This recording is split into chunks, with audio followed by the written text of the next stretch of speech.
retrouve pour une vidéo coup de cœur parce que j'ai terminé l'année 2014 et commencé l'année 2015 avec un coup de cœur. J'étais en plein dedans le jour de l'an. C'est sans surprise vu que vous savez déjà dans mon top 10 2014 que la première place a été donnée à un livre même pas encore terminé.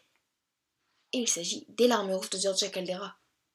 Quel chef-d'œuvre! Mon Dieu, je m'attendais tellement pas à ça. Quand je l'ai ouvert, c'est un truc de malade. C'est l'histoire de Cornelia qui est une jeune fille qui va tenter d'en finir avec la vie. Elle va vouloir sauter d'un pont, sauf qu'en fait elle va se faire repêcher par un homme mystérieux et tout. Et son père est forcément inquiet par sa santé mentale vu qu'elle a essayé de se suicider, c'est sa coule de source. Et donc il l'emmène se ressourcer dans le manoir de ses grands-parents dans un petit village nommé Rougemont. Et une fois là-bas, en fait, au lieu de se ressourcer comme il le faut, elle est assaillie de visions des plus étranges et des plus horribles. Je vous recommande de rentrer dans l'histoire sans trop en savoir. Moi, c'est ce que j'ai fait et j'ai été prise sur le fait et étonnamment surprise. On va commencer par parler de l'écriture de l'auteur. Alors, l'auteur déjà, elle est française. Elle a reçu le prix Merlin en 2012 avec ce petit truc. Et vraiment, je comprends pourquoi. Comment vous dire, elle a une plume exquise, tout à fait gothique, sombre, mystérieuse, encourageante. Allez voir la suite. Un petit peu soutenue. Vraiment, ça colle très bien avec le genre du livre. Des mots soutenus, mais sans être incompréhensibles.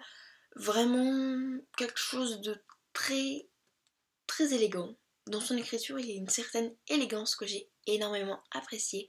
C'est vraiment pas du jeunesse bâclé, genre l'auteur dit de toute façon c'est des enfants, ils vont pas, enfin des ados, ils vont pas faire attention à ma plume comme des adultes. Non, vraiment, elle a pesé ses mots, on voit vraiment qu'elle a mis du temps et qu'elle a un style d'écriture inné, vraiment passionnant. Les personnages, alors, je peux vous dire que j'ai rarement été attachée à autant de personnages dans un même livre. Vraiment, tous les personnages sont attachants, même le méchant. Écoutez, c'est inexplicable. Il y a beaucoup de monde qui n'a pas aimé l'héroïne principale qui est Cornelia.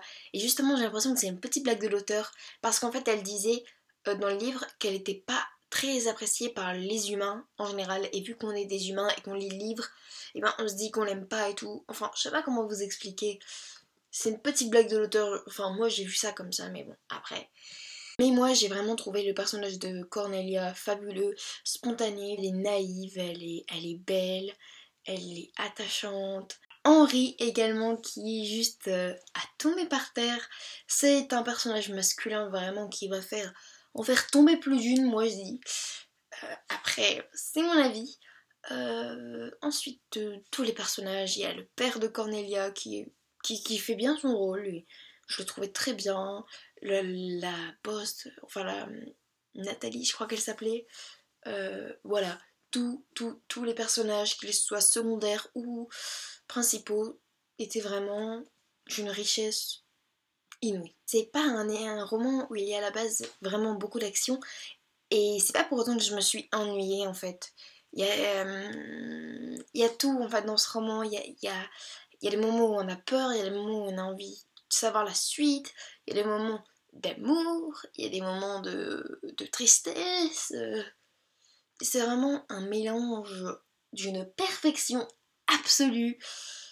Vraiment, il n'y a pas à redire sur ce livre. Non. Comment vous dire que je n'arrive pas à lui trouver de points négatifs? Vraiment, si ce n'est que j'ai envie d'avoir le tome 2 tout de suite. Je crois qu'il est déjà sorti. Et le tome 3 va sortir cette année. Donc, Les Larmes rouges de Giorgia Caldera, 10,90€ chez J'ai lu, foncez en librairie. Vous n'allez pas être déçus. Si vous aimez les romans sombres, un petit peu mystérieux, avec une belle plume, quelque chose qui tient la route, quelque chose qui est solide quoi, et ben allez voir Giorgia Caldera. C'est pas tout petit, ça fait 750 pages, mais vraiment c'est comme un petit cupcake, on le déguste comme voilà. Non, en fait c'est plutôt le gros gâteau au chocolat. Giorgia Caldera, gourmand, gros, succulent. Voilà. Je vous recommande plus de 1000 fois ce livre. Vraiment, vous allez, si vous lisez ce livre, vous aurez l'impression d'être encore plus folle dingo que l'héroïne principale. Et vraiment, c'est vraiment le genre de... J'avais jamais vu un livre de ce genre avant. C'est vraiment cette nouveauté qui m'a plu, qui m'a... Voilà, il me fallait de la nouveauté, il arrivait au moment où il fallait, juste pour commencer, terminer l'année, voilà, juste à cheval sur le nouvel an, c'est juste parfait quoi. Waouh. Voilà, j'espère que ça vous aura plu, j'espère que vous aurez envie de découvrir ce livre grâce à moi, et on se retrouve très vite pour une nouvelle vidéo. Bye!